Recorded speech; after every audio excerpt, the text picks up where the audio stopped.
বারুইপুরে পুলিশের এনকাউন্টারকে ঘিরে রাজ্য রাজনীতিতে যখন বিতর্ক তুঙ্গে, তখন বিষয়টি নিয়ে কড়া প্রতিক্রিয়া দিলেন বিজেপি নেতা দিলীপ ঘোষ। তিনি বলেন, আমরা এনকাউন্টার চাই না, কিন্তু বিহার ও উত্তরপ্রদেশে যে এনকাউন্টার হয়েছে তার অধিকাংশ ক্ষেত্রেই সাধারণ মানুষ শান্তি পেয়েছেন।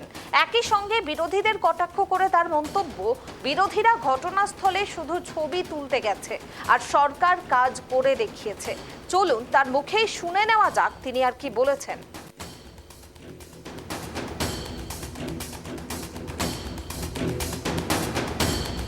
এনকাউন্টার হয়েছে পশ্চিমবাংলায় সম্ভবত প্রথমবার, নকশাল আমলে হতো।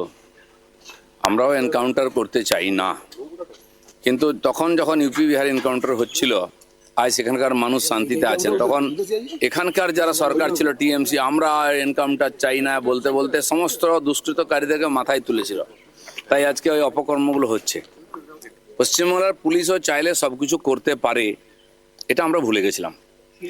সেজন্য পুলিশ হিম্মত করেছে মানুষের আশা আকাঙ্ক্ষাকে সামনে রেখে। আর অপরাধের ব্যাপারে জিরো টলারেন্স, এটা আমরা বলেছি।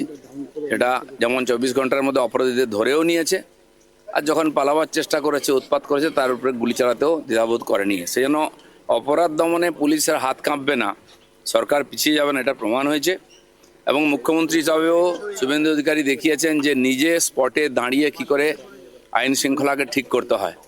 সরকার যেমন বিরোধীরা ফটো তুলতে গেছেন, এবং সরকারের মাননীয় মুখ্যমন্ত্রী মন্ত্রীরাও গিয়ে স্পটে পৌঁছে সাধারণ মানুষ সহ আন্দোলনকারী থেকে পীড়িতার পরিবার সবার সঙ্গে কথা বলেছেন। একটা সরকারের এটাই হওয়া উচিত। অপরাধ বেড়ে যাচ্ছে দুনিয়াতে, রাতারাতি বন্ধ হবে না, কিন্তু সরকার যদি সচেষ্ট হয় অনেক কিছু হতে পারে। সেটা বিহার ইউপিতে আমরা দেখিয়েছিলাম।